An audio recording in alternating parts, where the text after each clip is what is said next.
Everyone good morning. म आज कगाउँबाट video चालु गर्दैछु। यो ब्लगको स्टार्ट कगाउँबाट हुँदैछ। पेट्रोल पम्पमा आएको थिएँ अनि मेरो चाहिँ अब बाउको पसल छ। बाउको पसल भएको कारणले गर्दा म सामान चाहिँ बाउको पसलको लागि अब आजभोलि पसलतिरै बस्ने भएको छु होइन। एउटा सानोतिनो व्यापारी बनेको छु। अनि आज एउटा लिड पनि हिजो मार्केटतिरबाट किनेर ल्याएको थिएँ हेडफोन। अनि हेडफोनबाट पनि राम्रो भिडियो बन्न सक्छ भनेको थियो होइन एउटा साथीभाइहरूले। अनि त्यही कम्पनीको ल्याएको थिएँ मैले लिड। अनि के कतिको बन्छ लिडलाई पनि चेक गरौँ। सानोतिनो एउटा 10-15 मिनटको भिडियो बनाऊँ न त। अनि पेट्रोल लिन जाँदैछु मार्केटतिर, यसो बनाऊँ भनेर अनि बनाएको छु। के कस्तो छ हेरेर साथ सपोर्ट दिनु होला। यति बेला म कगाउँतिर छु होइन। कगाउँबाट अब म अहिले घरको लागि हिँडिसकेँ, घरको लागि हिँड्दैछु होइन। म यति बेला कगाउँ खड्डाबाट अब म घरको लागि निस्किसकेँ पेट्रोल लिएर। अनि अब त्यही हो। अनि अब मेरो रहर थियो ब्लगिङ गर्ने होइन, इच्छा थियो। अब साउदीमा 3-4 वर्ष भएको कारणले खासै भिडियो बनाउन सकिनँ होइन। त्यही भएर अब अहिले मन थियो जे होस्। अनि अब मनको केही कुराहरू पुरा गरौँ। मनभन्दा ठुलो केही हुँदैन, आफ्नो सपनाभन्दा ठुलो केही हुँदैन। अनि आफ्नो सपनाको लागि मरिहत्ते गर्नुपर्छ। आफ्नो सपनाको लागि आफ्नो लागि बाँच्नुपर्छ भन्ने मेरो धारणा छ होइन। जिन्दगी कसले देखाएको छ र भोलि के हुने हो अर्को पलमा। यहाँ सेकेन्डको थाहा हुँदैन होइन, समयको थाहा हुँदैन। जिन्दगी अहिले राम्रो मान्छे भेटघाट भएको बोलीचाली भएको मान्छे कति बेला कहाँनिर गएर मर्छ भन्ने थाहा हुँदैन होइन। त्यही भएर जीवनमा पहिला आफूलाई खुसी राख्ने कोसिस गर्नुहोस्, त्यसपछि घर परिवार साथीभाइ इष्टमित्र सबैलाई खुसी राख्नुहोस् होइन। जहाँ हुनुहुन्छ जस्तो हुनुहुन्छ खुसी रहनुहोस् होइन, शान्त रहनुहोस्, सुखी रहनुहोस्, स्वस्थ रहनुहोस्, यही मेरो कामना छ होइन। त्यही भएर म आफ्नो इच्छा आकाङ्क्षा पुरा गर्नको लागि आफूलाई कोसिस गर्छु। जहाँसम्म पुरा हुन् भनेर पुरा हुने सक्दो प्रयास गर्छु। अब केही बाध्यताहरू छन् होइन, कुनै समस्या कारण पैसाको अभावको कारणले केही हुन सकेन, त्यो आफ्नो ठाउँमा छ। जहाँसम्म म आफ्नो कोसिस चाहनाहरू पुरा गर्ने कोसिस गर्छु। अनि कोसिसको साथसाथै पनि म त्यति नै मेहनत गर्छु। सायद भाग्यले होला, भाग्यको कमी कमजोरीले गर्दा होला, या भाग्यको त्यस्तै हो होइन। भाग्यले गर्दा केही कुराहरू पुरा गर्न सक्दिनँ कहिलेकाहीँ। चाहेका गरेर कोसिस गर्दा कुनै काम बन्न नसक्ने, गर्दा केही चिजहरू नहुन सक्ने हुन्छ मसँग त्यस्ता होइन। त्यही भएर पनि जीवनमा मैले हार मानेको छैन। जीवनमा हरेकचोटि लडेर पनि फेरि खडा भएर म आफ्नो सपनाको लागि, आफ्नो भविष्यको लागि लड्ने, फाइट गर्न सक्ने कोसिस गर्छु जहाँसम्म होइन। जीवनमा हार मानेर नै अब म सक्दिनँ भनेर मैले कहिले पनि हार मानिनँ होइन। त्यसैले म आफ्नो सपनाको लागि पहिला जिन्छु। अनि सपना पुरा गर्नको लागि होइन हर कोसिस मेहनत गर्छु। म आफ्नो सक्दो जति हुन्छ त्यति मेहनत गर्छु।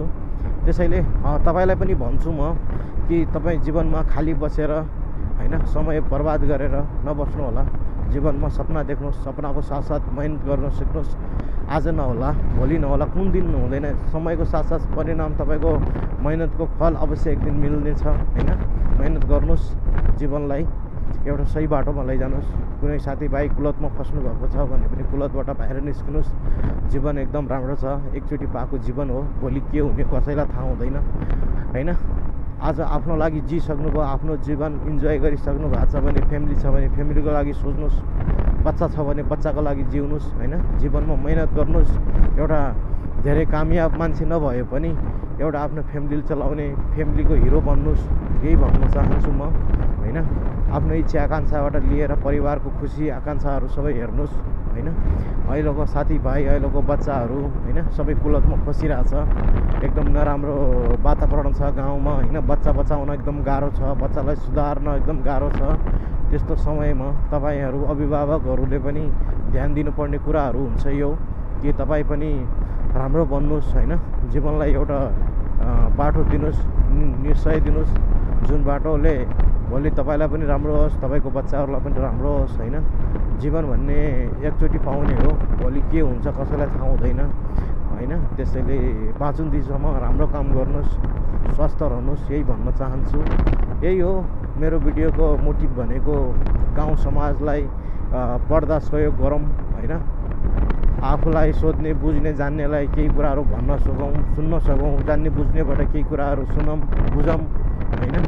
यही हो ज्ञान। जति सक्दो ज्ञान लिँदा केही फरक पर्दैन हैन। ज्ञान भनेको लिँदा पनि हुन्छ, दिँदा पनि हुन्छ राम्रो कुराहरू हैन। आफू फटा छ भने अरूलाई राम्रो आफू फटा छ भनेर अरूलाई सही मार्ग देखाएर पनि हुँदैन। पहिला अरूलाई सही मार्ग देखाउने मान्छे आफू पनि सही हुनुपर्छ हैन। त्यसैले ख्याल गर्नु होला। जीवन एकदम लामो छ, सुन्दर छ। भविष्यको कुनै बाटो भविष्यको चिन्ता गर्नुहोस्। भविष्यलाई ख्याल गरेर घर परिवारको बारेमा सोचेर मेहनत गर्नुहोस्। आफ्नो सपनाको लागि बाँच्नुहोस्। सपना देख्ने मान्छेले मेहनत गर्ने, सपना देख्ने मान्छेले नै सक्सेस गर्ने हो कि। घरमा सुतेर मातेर लोखोडीगिरी गरेर घुमेर जीवन कहिले पनि यापन हुँदैन, पुरा हुँदैन। यहाँ खानको लागि निकाल हुन्छ। समयको साथसाथ हरेक कुराहरू महँगाइ हुँदैछ। त्यसैले ख्याल गर्नुहोस् हैन। सबैलाई भन्न चाहन्छु म। मलाई मेरो भिडियो हेर्ने साथीभाइ तथा सानसाना भाइहरूलाई पनि भन्न चाहन्छु, यदि कुलतमा फसिया छ भने त्यस्तो नगर्नुहोस्। कुलतबाट निस्किनुहोस्। सही बाटो एउटा जीवनलाई एउटा बाटो देखाउनुहोस्। त्यो बाटोको सपना आफ्नो सपना बुन्नुहोस्। तपाईँलाई जीवनमा के बन्नु छ, के गर्नु छ हो, अनि त्यो सपना पुरा गर्नको लागि मेहनत गर्नुहोस्। एक दिन अवश्य सक्सेस हुनुहुन्छ। धेरै ठुलो मान्छे नबन्न सके पनि एउटा घरको हिरो पक्कै बन्न सक्नुहुन्छ। एउटा परिवार यापन गर्न सक्नुहुन्छ, परिवार चलाउन सक्नुहुन्छ। त्यसैले जीवनमा गलत भन्दा पनि सही बाटो हिँड्ने कोसिस गर्नु होला हैन। मेरो तपाईँहरूलाई सबैले शुभकामना छ। यही हो साथी हैन। म राइडर सुनिल दाई भनेर युट्युब च्यानल खोलेको धेरै वर्ष भयो। तर मैले विदेशमा हुँदाखेरि चलाउन पाउँदिनँ थिएँ, बनाउन पाउँदिनँ थिएँ भिडियोहरू। तर अहिले अब म नेपाल आइसकेपछि केही भिडियोहरू साना छोटोहरू मैले हप्ता 2-4 दिनमा राखेको हुन्छु, हालेको हुन्छु। तपाईँहरू हेर्नु होला, साथ सपोर्ट दिनु होला भन्ने आशका साथ यो भिडियोहरू एकदम हौसलाको साथ, खुसीको साथ मैले भिडियोहरू बनाउने गर्छु। त्यसैले साथ सपोर्ट गरिदिनुहोस्।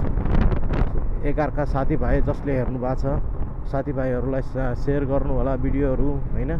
सब्सक्राइब गर्नु भन्नु होला हैन। साथ सपोर्ट गर्नुहोस् भन्नु होला आफ्नै गाउँ ठाउँको साथीभाइ दाजुभाइलाई हैन।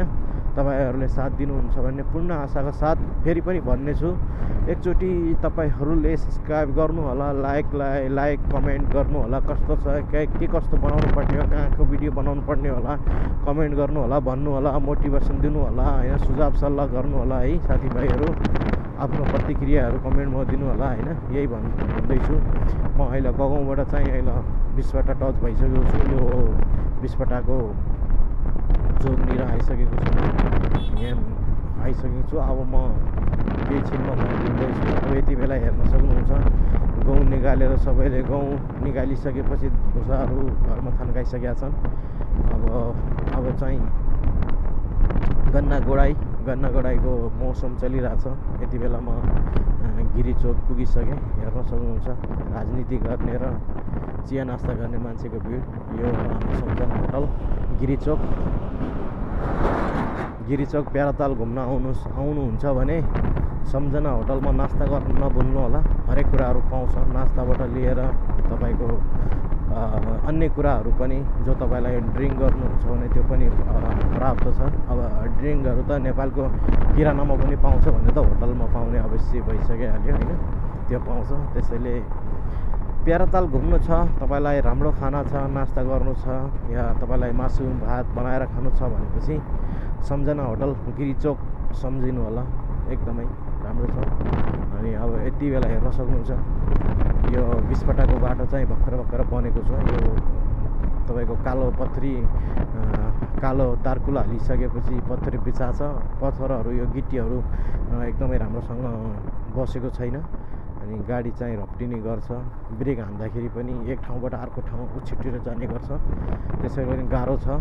अनि गाउँघरमा बाइक चलाउने भाइहरूले एकदम ध्यान दिनुपर्ने कुराहरू, आफू पनि बचाउँ अरूलाई पनि बचाउँ हैन। दुर्घटना भइसकेपछि पस्ताउनुभन्दा दुर्घटना नहुनु दिनु राम्रो कुरा हुन्छ। त्यसैले एकदम गाउँघरमा तपाईँहरू बाइक चलाउँदै हुनुहुन्छ भने एकदम बिस्तारै चलाउनुहोस्। बाटो अझै राम्रोसँग जाम भएको छैन। त्यसैले भोलि चोटपटक लाग्नुभन्दा आफ्नो ख्याल गर्नुहोस्। साथीहरू फाइनली म पनि घर पुगिसकेँ, हेर्न सक्नुहुन्छ है। अब फेरि घर पुगिसकेपछि